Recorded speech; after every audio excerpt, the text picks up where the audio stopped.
And we're live. It's Tom Cassidy here. I'm here with Roelien, who is very excited, no doubt, about the translation work she's going to be doing over the next few weeks. Tell us a little bit about that, because that's happened since we last spoke, hasn't it? Yeah, well, I have to be, I'm kind of a stand-by translator, so actually Okay. the point is I have to stand by all the time that the World Championship is going on. I have to kind of be stand-by, and then things can come in or not come in, no, and then I have to translate them really very fast. So. And this is translate from English into Dutch? No, from Dutch it's an interview. It's a tape with an interview. So like when Van Gaal there's this interview, so there's an interview, and then I get the tape, and then I have to transcribe it in English, and then like, within 20 minutes or so they want to have it back. Oh, that is no quick, time quick to work.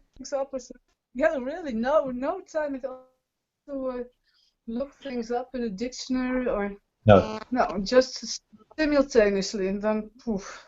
Now, how much do you need to know kind of the sorts of things that is said in football, like the English football expressions?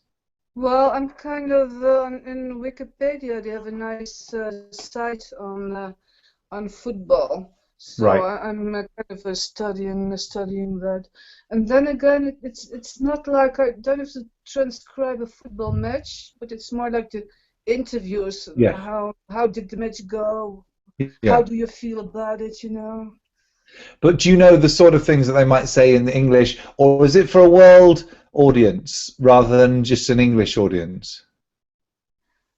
I don't know. I think it's probably more for statistics or something like that. I'm really not so sure if. Because we might use in England we might use expressions like, to be honest, Brian, I'm as sick as a parrot, and that has no real sense. It's an idiom that only exists inside football. Sick as a parrot. It probably probably happened once when somebody was making a little joke and it just stuck. There's obvious ones that are also applicable outside of football. You say, yeah, I'm really happy, I'm over the moon. Over the moon is just one that you might use in other domains as well. But there's the sick as a parrot is a great example of one that just doesn't exist anywhere outside of football. But that would only be useful for an English audience, actual English, British English. It wouldn't be very useful for people who were, in Australia or any other, India or anything like that.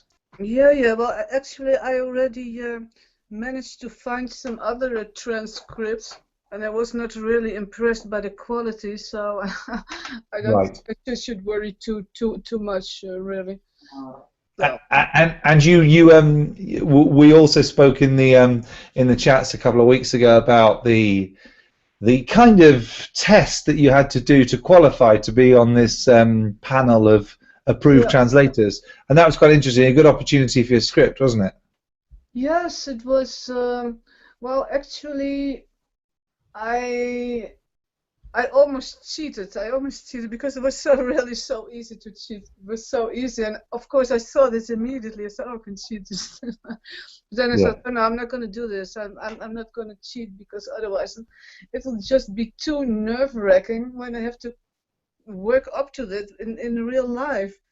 So I didn't cheat, and then I sent in the test, and I thought, oh, I completely failed this, And I wrote him a note. I said, well, sorry, I was not as fast as I thought I was. But then I was right on the mark, he said. I was right on the mark. And the time. But for he said the quality was very good of the translation. So I think, well, when I bring the quality a bit down, I can bring my speed up. Yes, absolutely. So that was like a 20-minute window you had in order to get it operating. So that was it was exactly how it's going to be, this test. Well, I already figured out some things that I was just working on the test. I was working just on one laptop, but I figured out I need two. Or I need like my iPad and my laptop. so then it goes faster. Because when you have Yeah, to of course. switch, when you have to switch between windows, things can go wrong, you know. You can lose data, or you can So press you the can be wrong button. listening to the interview on one and then typing on the other one, kind of thing. Exactly, simultaneously. Yeah. Oh, clever, clever. It's Uh, good. All right. yeah. Well, sounds exciting. Yeah, it's kind of fun. Yeah, but it's kind of I was thinking it's kind of funny. It's kind of a revenge of the universe.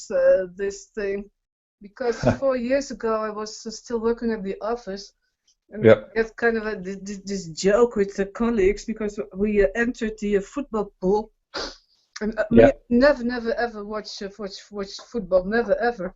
Then we kind of decided I would enter the football pool, and of course I was cheating all the time because my two colleagues, they were my advisors. They were kind of saying everything, and then but I was the one who was in the football pool that didn't play. And then in the end, I won. I think I was the only 3 women in the whole football pool, and I won the game. But of Wow. course, only we knew that we were cheating. It was extremely How funny. do you cheat in that, though? How would you cheat in it? Well, it was like then in the morning I would come in the office after a match that I never watched. But just to come in and say, oh well, yesterday. Oh my goodness, yesterday. Oh my goodness. And then someone else used to start to talk. Oh yes, did you see? Did you see David Villa? It was terrible. Yes, that's what I mean. That's what I mean. So actually, I never saw one match, only the finale. And then, but no one ever noticed because I was talking to them all the time about the match, but no one ever noticed that they never said anything. Ah. And then my colleagues used to come. I had this Chinese colleague. He was so brilliant. He was so bright.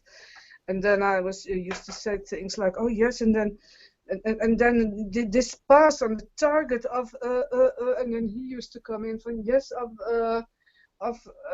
Van Galen, or he used to say the name then, and yes, that's what I mean. So no one ever noticed that they didn't see one single match. And of course, the Netherlands did very well last time, got through to the final. Yeah, well, I saw the final. I saw the final. Yes, Bit disappointing final, wasn't yeah, but it was terrible. They were so mean, you know. They were so rough. I was it? Yeah. shocked. I was really shocked at their play. I was happy that they lost, really. Well, I mean, that's why it was disappointing. It wasn't disappointing the result. It's disappointing again because there'd been some really quite good games actually in the tournament. Yeah, really, but this one was really not good. They were just really mean, and this. But they weren't the Dutch team weren't a good enough side really to have won. Really, No, definitely not. they had a good stroke of luck. I think the Germans had a very good team actually. Germans were much better. Yes. They were a little bit unlucky. I guess they must have lost to Spain, did they? German? They lost to Semi-final. Spain before in the quarterfinale. Yeah. They had Spain in the quarterfinale, and then they lost. Yeah. Because we all were hoping that it would be Holland to Germany in the finale, but. A chance to get your revenge for '74. You still remember? Oh, I don't remember because I was a little bit too young. Not for the event, but just I wasn't watching it at the time. That was the first one I remember being around, but I didn't watch it. And I only remember it because a guy who was 5 or 6 years older than me told me about it on the Monday when I went to my piano lesson. And he said, "Oh, the World Cup in Holland, and Cruyff dived, and it wasn't really a penalty, and all this sort of stuff." It was like, oh, too funny. Well, I don't know. It's well, anyway. Well, your group is a bit rough, I think. Huh? England. Well, listen, it's the first time I'm not really expecting. You know, quite often because the English Premier League is quite a good league, and because on paper we do have some really quite good players. Usually, I'm sorry. The Premier League. This is how you call the. Yeah, the Premier League, the English Premier League. Okay, Yeah. so the Premier League is the squad No, sorry. The Premier League is the English First Division, the main division. It's Oh, the yeah, top yeah, two. yeah, It's yeah, got yeah. Manchester United and Liverpool. So the English Premier League. Um, Eredivisie, yeah, Eredivisie, okay. that's right. Yeah. So it's quite a good league. But it's always England do have some rather good players, but they never seem to get it together for a tournament. And I'm always disappointed because I always think how much potential they've got that they never really quite deliver on. But this is the first time I'm thinking, actually, you know what? We're not really that good. And then I'm going into it expecting, well, we'll just see. And there's about 3 or 4 really good young players who might just come up with something quite interesting. But there's no kind of David Beckhams and sort of superstar players really. We just don't have anyone who's of that world class standard anymore. So it'll be interesting. First time I'm not even hopeful that England will do well. They'll probably do No, quite well. because the first rounds are quite tough for you. I mean, for Yeah, us, it's Italy. just like we have Chile and Australia, Yeah. and then of course they don't stand a chance against Spain and Holland, so it's Mm. kind of easy. But Yeah. what's kind of funny here is this Van Gaal guy, because he's a Yeah. Manchester now. Did you see an interview already with him? No, I didn't. Oh, he's so funny. He's so extremely funny because he kind of hates journalists. Was he really? Yes, and journalists, they're not used to this because journalists, they always think that everyone kind of licking their heels because everyone needs journalists except Van Gaal because Van Gaal is so, he just tells journalists off all the time. So, oh, I Your just told manager. this. I just told you this. Yeah, that's what I say. What's this for stupid question? Oh, brilliant, brilliant. What's his? How do you spell his name? Van Gaal, V-A-N, Yeah. and Gaal, J-A-A-L. Van Gaal. Yes, Oh, he's very funny. that's how. Yeah, of course. He's gone to Manchester United. That's right. Yeah, I do know him, but I didn't know how you guys pronounce his name. That's all. Yeah. Yeah, so how do you pronounce it? We'd probably just say Van Gaal Yeah, because Van we'd Gaal. say it's a hard G, but because we say it wrong. We say nobody actually ever tries to pronounce Dutch words properly because we know we get it wrong, so we just say whatever. Yeah, okay, well. Van Gaal. Van But Gaal. you say Van Gaal. I said Van Gaal. Yeah, Van Gaal. Van Gaal. Van Okay. Gaal. Mm. And he's been quite successful, hasn't he? Well, Overall. I wouldn't say this because I think like 8 years ago, Holland didn't even qualify for I think either European or World Cup. I'm not sure. Or has he been the manager of Holland all that time? No, on and off, on and off. Oh, okay. Return to Netherlands national team. 2012. Yes, yeah. I mean, the Dutch team, another example of a team that should always do really well, but usually end up doing quite badly in tournaments because you tend to like self-destruct quite a lot. No, this is not really a team. There's more like an Yeah, ego trippers or how that's right. That's right. you call it. Yeah. Anyway, what else? What would you guys to talk about? You've got some news about your bestsellers, which was quite interesting. Yeah, it was on this day that I had them out for free. So yeah, this was nice. But yeah, now they've dropped the back, of course. Of course, but that's kind of the way it works in a way, isn't it?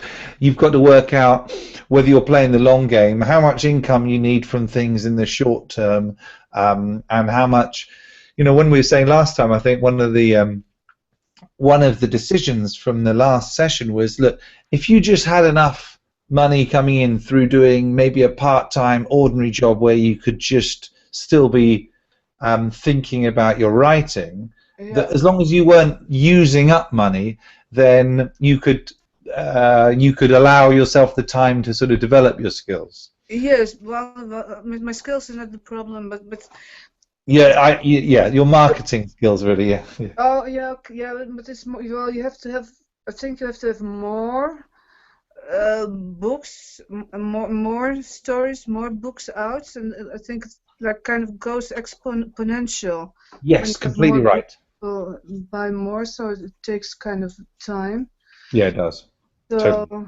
But actually, I went to a couple of places for a job, and everything went wrong because there was this place here in the neighborhoods. I knew that I had the job because my daughter had worked there before, and it just didn't exist anymore. Then I went to another place a bit further away. It's the same, also didn't exist anymore. Huh. Then I went to a place at the other end of the city. It Yep. still did exist, but just on that day that I was there, it was closed. Huh. So What sort of jobs were you looking for? then I applied for a job through the internet, and then Yep. I got a mail from, okay, we got your application, and you'll hear. And then I didn't hear anything back, and then I called them, and then well, it was just on my computer system. The website didn't work. So Right. actually, I did be trying a lot of things. Nothing worked out. Huh. So it was kind of weird. Interesting. And so how long that's been over the last 2 or 3 weeks, yeah? Yeah, last 3 weeks. So, well, at least I'm happy to have this translator's gig. So I hope, anyway, I hope that there'll be lots of work because I have to shifts. Yeah, of course. You got to live, and it's like I was trying to explain to well, Brian and I were talking. We had a session earlier on today. There's nothing like having enough money to pay your bills to give you the space in which to be creative. Mm-mm. If you don't have enough money I don't think making a huge amount of money is necessarily going to make you any happier. But people whose idea is that money doesn't make you happy, well, less money than enough money to pay your bills doesn't make you happy either. And I think as soon as you've got enough coming in from whatever you're doing to give you the creative space to do what you want to do, but you need to be paying your bills. Exactly. Well, anyway, on my birthday, a headhunter called me. Yes. A headhunter from England. Ooh. From England, and he sent my resume out to Antwerp in Belgium for a part-time job, because last time I told you I didn't want to work at the office anymore. Also yes, that's right. Also not on a part-time job, but then this job in Antwerp, it's just for 20 hours. Okay. So I thought, oh, maybe I can do this. Yeah. How far is Antwerp? Yeah, Antwerp is like 200 kilometers from here. So yeah, but I have to I'll take a hotel then for 2 nights. So that might not work. Yeah, that's okay. I'm not going to drive for 400 kilometers every day. No, of course not. But would that be worth it financially to do 3 days or something? 2.5 days, yeah, definitely. Yeah. Because I do get a good rate. Yes, definitely. When I could do this for half a year or so. Yeah. But I could just do this for half a year. That'd be fine for the rest of the years and a year and a couple of months.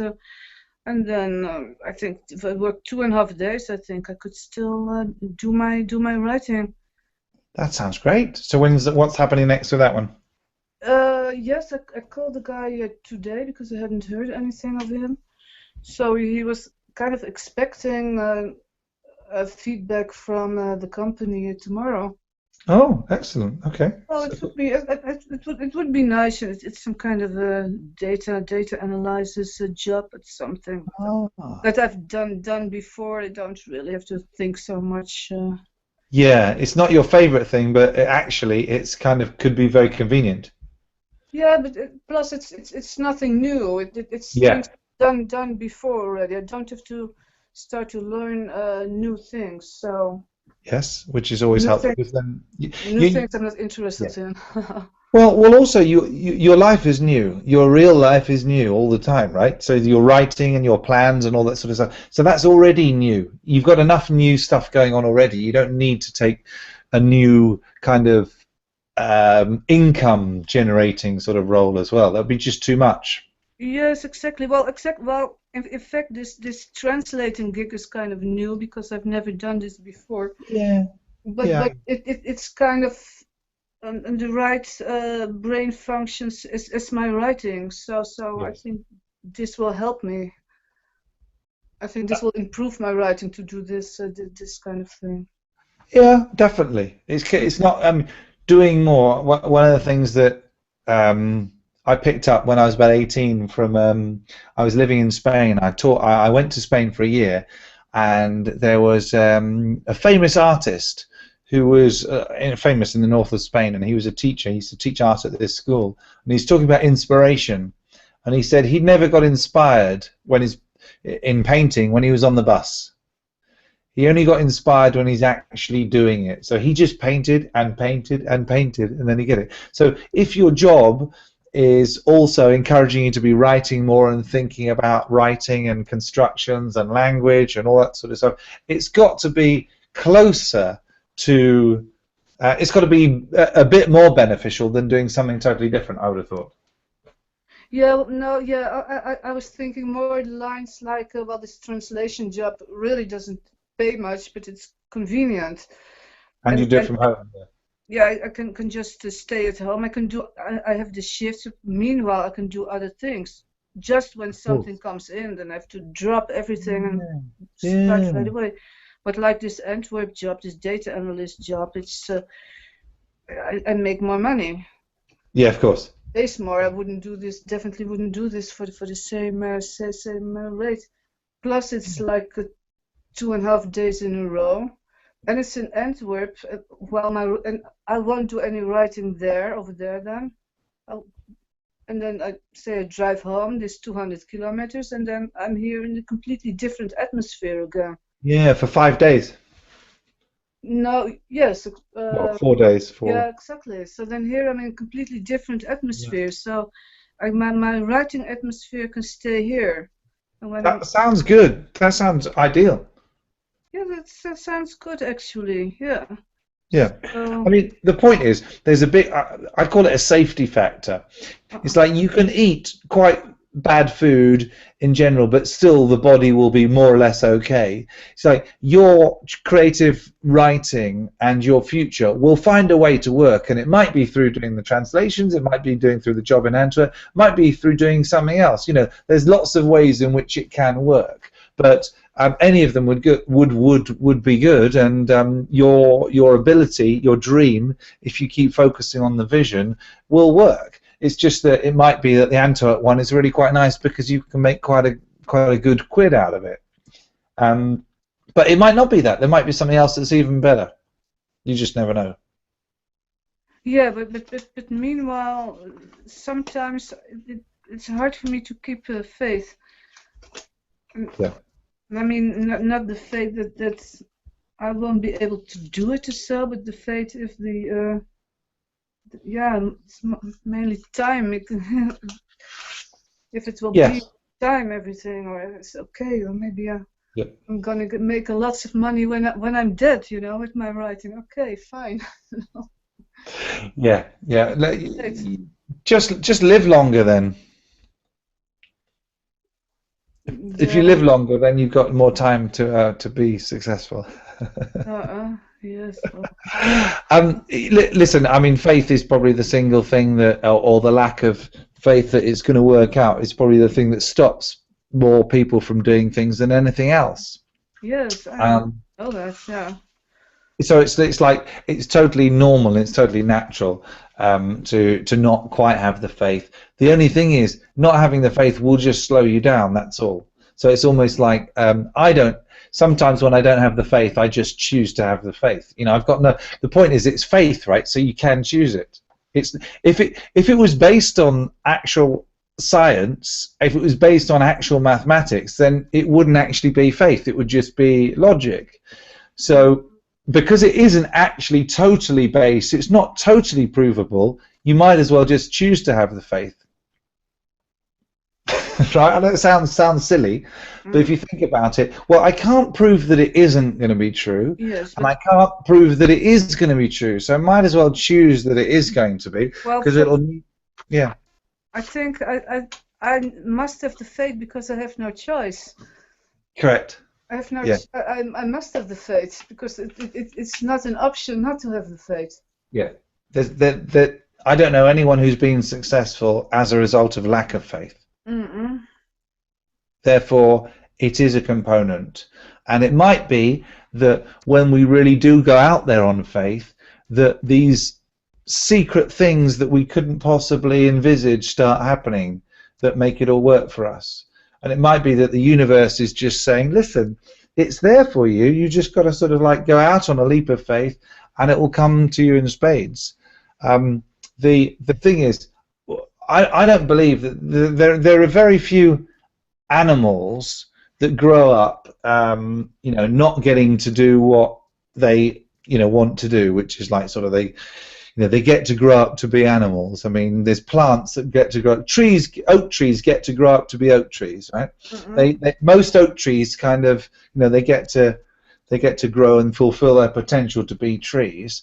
Humans tend to be a species that, even though we're really advanced, we tend to kind of put our own limitations on.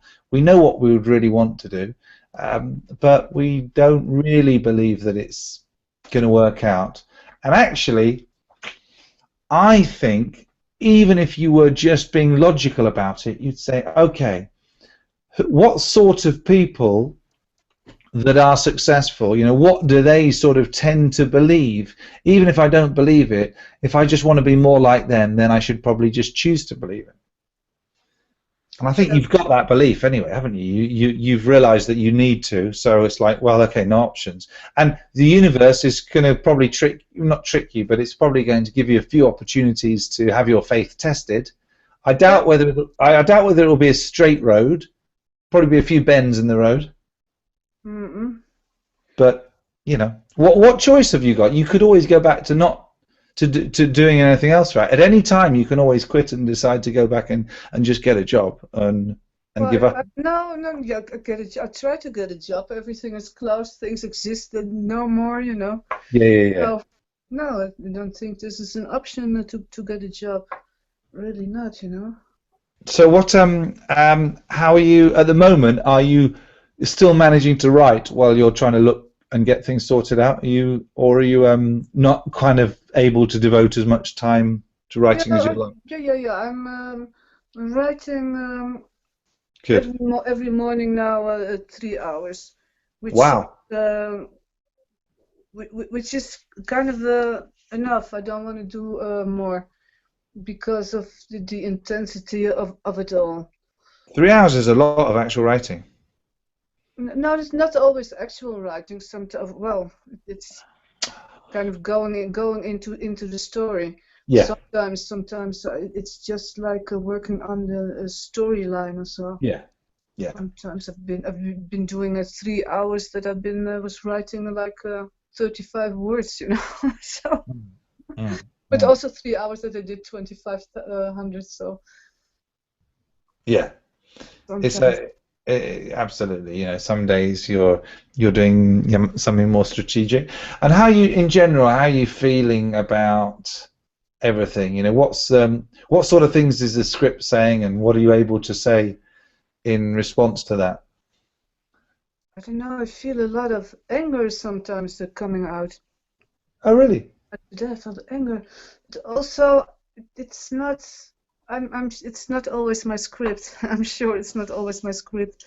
It is. I'm a very empathic person. I mean, otherwise I couldn't be a writer, of course. But it's not always my script. But it doesn't really matter, because if it comes from somewhere else, it's also not something I want to feel. So then I can also stop it. So it doesn't really matter where it comes from. Yeah, I mean, the script is just a metaphor. It's not the truth. I mean, it's just like a way of dealing with things. So all I say to help people understand it is that I would just use that term to explain anything that you wouldn't choose to feel.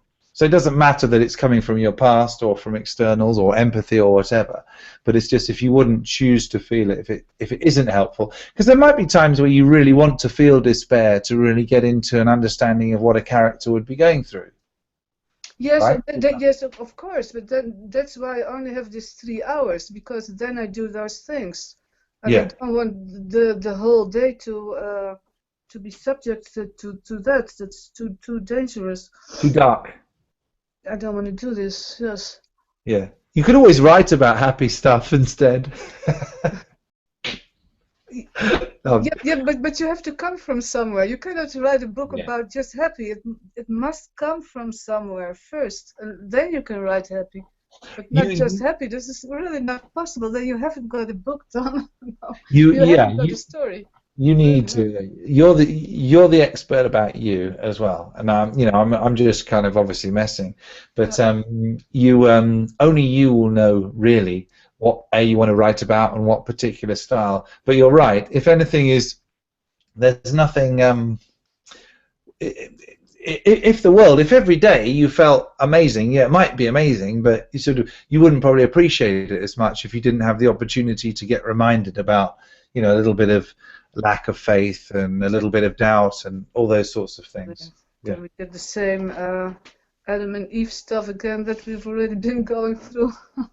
Yeah, in physics we call it the principle of detailed balancing, which is the constant dynamic equilibrium between the whole flux of life, and obviously in it's the negative and the positive, it's all the yin and yang, it's salt and sweet and all these sorts of different things. It's just different ways of explaining it, but in physics terms it really does exist. There's a continuous flux. No, but I think also it's important, because yesterday I saw this video of this guy, this virgin shooter, and I realized, I said, well, if this guy probably, when he would have read my story, he would have come to a different understanding of the dark side. Yeah. Not have done. So you need to get your stories out to a wider audience quickly. Yes, maybe, probably. Yeah. Yes, it was like him. It's like someone that I could have met there. And that happens all the time when the more people you know, the more people you're going to feel in some way responsible for, because maybe you didn't communicate something which could have helped them in some way. I remember being at a school in Hong Kong, and a kid that I taught, and she wasn't in my tutor group. I just taught her science. But she threw herself out of like the 4th floor window and killed herself. And it's like, well, every teacher and all of her friends, you're all thinking the same thing. If only we could have kind of communicated to her, that there was a way through the despair that she was feeling. So we're going to get that a lot. And it's not. I mean, the script can make us feel bad about it, rather than thinking, well, actually, it just means it's almost like there's perhaps a bit more urgency. If you've got an ability to share something with people that you think can help them if they are in a dark place, then that's part of your metaphysical power, isn't it? Part of your contribution. So that's maybe why you're being led in this direction, because of the hundreds of thousands of people unknowingly that you will save from some aspect of misery and despair. You never know. Yeah, well, that'd be great.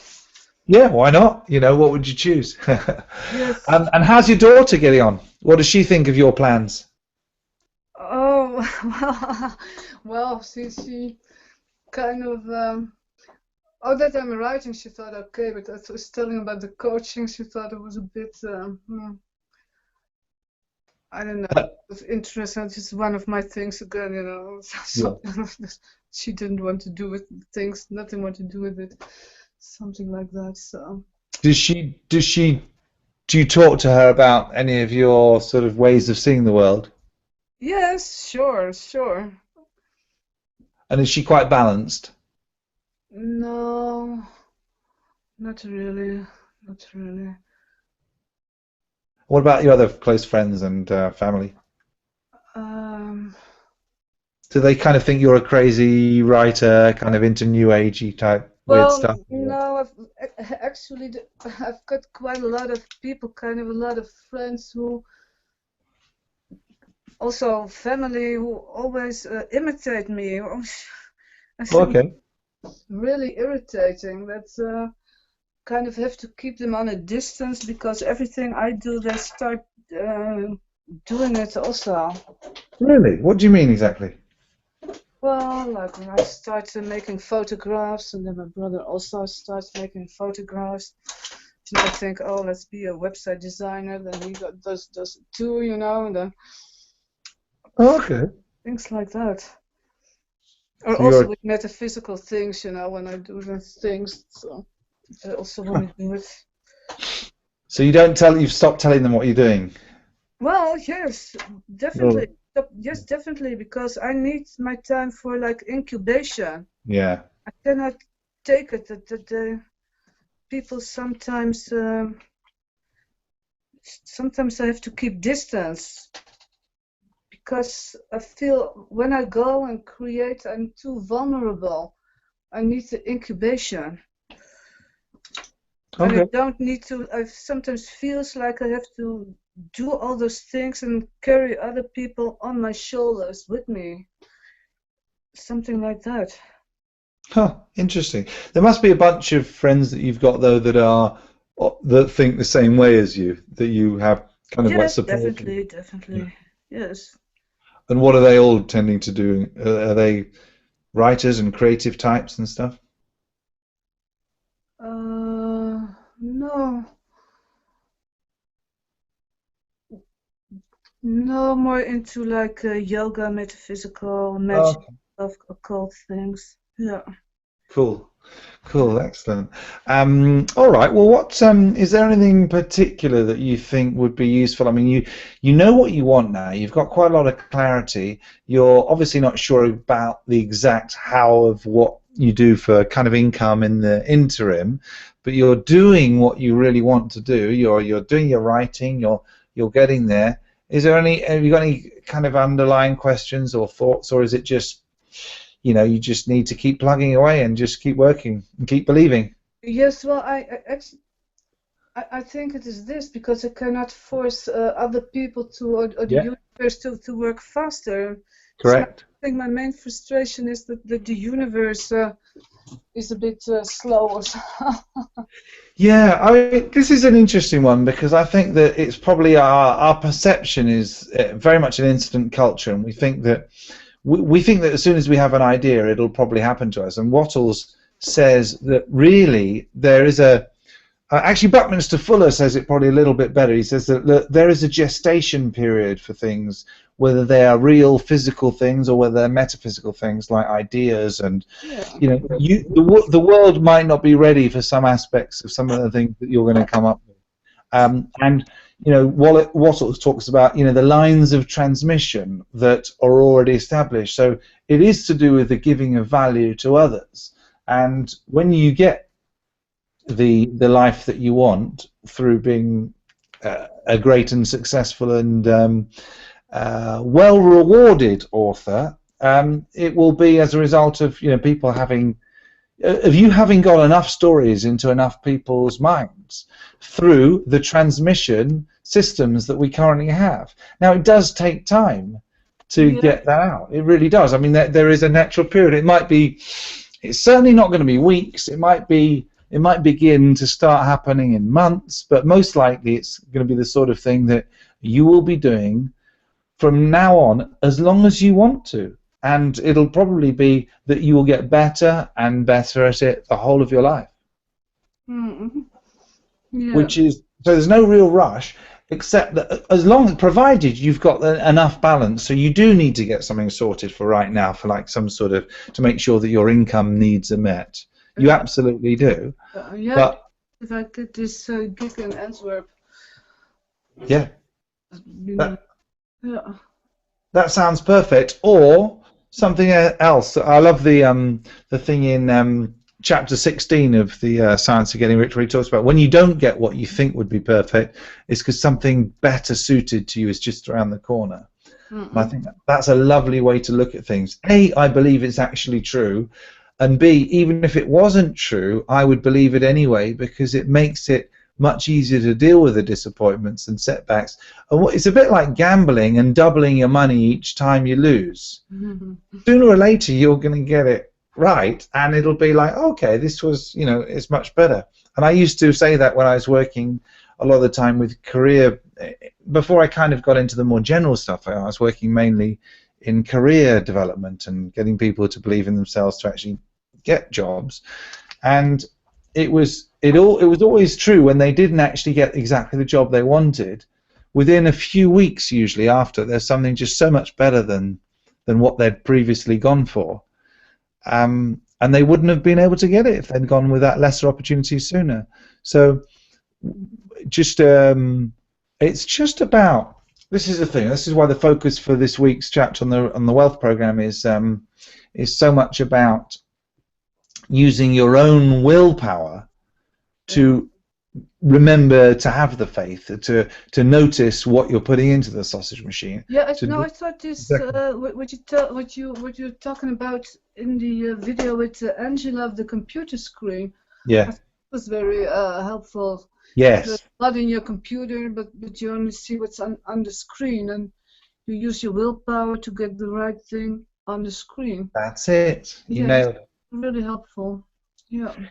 Good. Well, as long as the things are helpful, and this is why I'm here. I mean, I think it's quite interesting actually that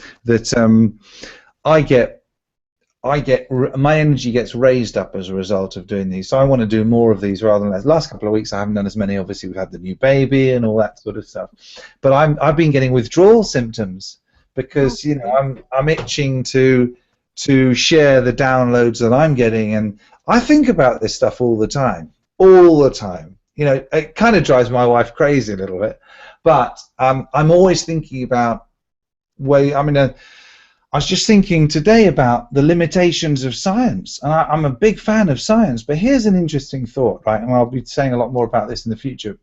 Science, when it isolates variables so that it can see the effect of one variable at a time, which is the only way it can really do science, what if when you put all the variables back in, they have an interdependent relationship which can never be observed when you look at them just one at a time? For example, let's say we look at something like diet, and we look at the effect of, say, milk in the diet, and then we look at the effect of nuts in the diet or something, and we look at these just individual things in clinical trials, and we say that there's no issue with this, there's no issue with that, but how do we know that when the body is operating holistically, there isn't something that is going on in between the way milk interacts with the body and nuts interacts with the body, so that together, something which never existed independently but does exist when they're together, produces an additional effect? Yes. We don't know that sort of thing. What if that's happening all the time in terms of our relationships with people? Well, we analyze scientifically, we analyze independently, but actually we never operate independently. We operate all at once, all together.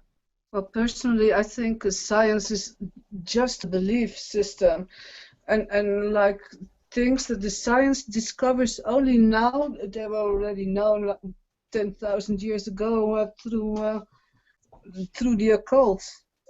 Yes, I'm totally of the opinion that most of the things that we're coming up with are not new to individuals and to philosophers and religious and metaphysical workers in the past. Totally, and it's really interesting that lots of people. I agree with the belief system. I have this way of explaining that actually science is actually a faith, because what science says is there has to be a reason for something. Yes, except why? Why? And actually, there is no scientific proof that there needs to be a reason for something. It's a faith that there has to be a reason for something. So it's actually science. The fundamental flaw of the scientific argument is that what if there doesn't have to be a reason for something? Yes. And it's interesting.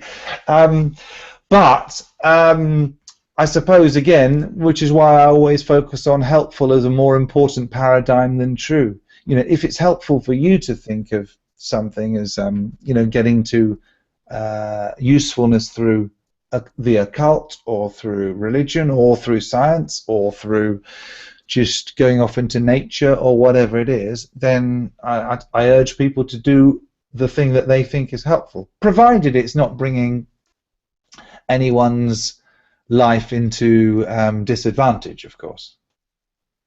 Mm-mm. Yeah. Anyway, it's just a question of doing what you're doing, isn't it? And keeping that screen, keeping the thing that you're directing your attention onto. I still need more discipline all the time. I mean, discipline in with what to think about. Thinking and will and feeling emotions. I need more discipline on that plane on the astral. I need more discipline. And what I also learned last couple of weeks is to actually to do less, so not just rush into things that do nothing, and instead that just then maybe not do so much and just sit down but then with disciplined mind. You've got it. You've got it exactly. Well, Sam is urging me to do a whole series on productivity because he's working quite close to it, and he says he can't believe just the amount of stuff that I get through, the amount of stuff I create, but it's only a result of hardly doing very much at all, but spending a lot of time actually thinking, and so I'm enjoying and playing with the kids, and but I'm kind of always got my mind open to downloads and stuff like that. So I'm very disciplined in my openness, but I don't put a lot of hours in. It's really quite interesting. I do put some in, like yourself, but you wouldn't get anywhere if you didn't dedicate some time to it, like a 3-hour period or something. But I think a lot of people make the mistake of just throwing more and more work at something. Yes, well, I've been doing this the last couple of years with setting up all types of business that didn't work out because no one was interested in it, not even myself. So. Yeah, it's going to be challenging. There is one thing though that would be very interesting. You wrote the books on how to stop smoking. Yeah. I wonder whether you couldn't turn that. This might be something that is for later on, but if you've already got a system which you think will work to help people give up smoking, is there a way that you could turn that into a course, like a 13x4 course or something like that? Yeah, I don't know if I still would have the same system then, because I already have a system. Oh, right. So, but what the system? How would you? You've got a book for it, which involves you doing things. Would there be things that it would fit into? It might not. I'm just thinking that if it would work, then you've got a program which you could put up and out there, and you could start receiving an income from it. Yeah. Yeah, maybe you could have a look. Well, send it to me anyway, and I'll have a look. And it might be something that. No, but it's in Dutch. Ah, okay. But there will be a summary of it, won't there? No, that I can. I've been thinking about translating it into English. So.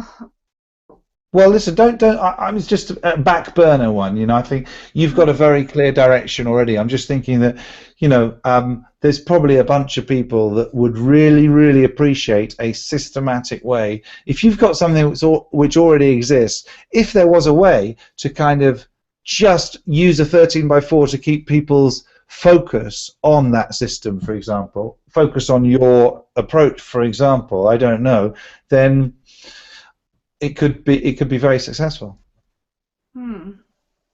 Anyway, it's just something I'm throwing out there, so it might be something for a few. No, I can definitely have a look, because the translating would not interfere with my writing space. Translating is something different. Yeah, well, don't spend too much time over it. But if you think actually it's worth you having a look at it, then maybe I just remember you saying that, and I remember that was one of the things that you produced something and you thought it was really good. If you thought it was really good, it probably was good, and maybe it deserves to go out to a wider audience. Yes. I mean, it's work that's already been done, right?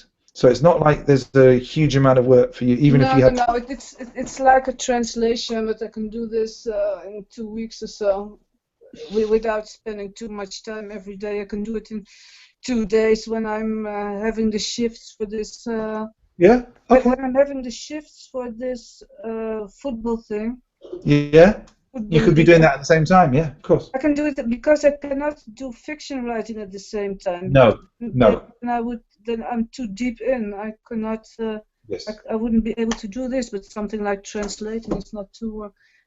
That actually would be good because the football job is also translating English, Dutch, English, and this is also translating Dutch, English. So actually, it would be exactly the same work. That's right. Yes. So anyway, I'm with you on that. You know, if I'm on standby for something, then there are certain types of work I can easily come in and out of. But it's not the creative. I wouldn't even be thinking about writing a blog post. I might be thinking about, you know, replying to a long list of emails that I've got to, because they're all very short and I can break off from them at any one time. But I couldn't do any longer creative work if I'm just waiting at any second to get called in. So that translation could work with the you're waiting for the interviews to come in, you're translating, boof, interview comes in, douche. Yeah, exactly. There you go. That's a great idea, Tom. Thank you. No problem at all. Okay, well, listen, let me know. And stay in touch. It's great to. I love the chat groups. They're so good for just being able to just get a little constant reminder to stay on focus. And it's great when you always put something. You always go for something humorous, don't you? It's always nice. But I'm not. I can't chat so much when I'm working. Also, I'm no. Actually, yes. I'm not such a talker.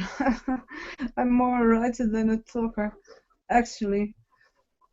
And that's good. And I think that's one of the things that I like about that. It's like it's for people to take or leave as they please. You know, there are things that are great, and every so often you'll be on there for a bit and you'll have a few things. Yeah, but when I'm doing shifts, it would also be nice to be on, because it's also something you can easily do when waiting for things. And it's a communication which is unusual, because you don't have to explain anything. You're suddenly there, and then you're suddenly not, and no one expects anything from anyone else. Yeah, that's good. Which is quite nice, actually, for them dropping in and doing real work, or your kids call you, or anything happens. Okay, well, listen, I'm going to let you go now. Have a great rest of... Well, actually, it's bedtime for you now, isn't it, pretty much? Yes, it's midnight now, so I think I'll... hit the sack. Drink a glass of wine and then. Fantastic.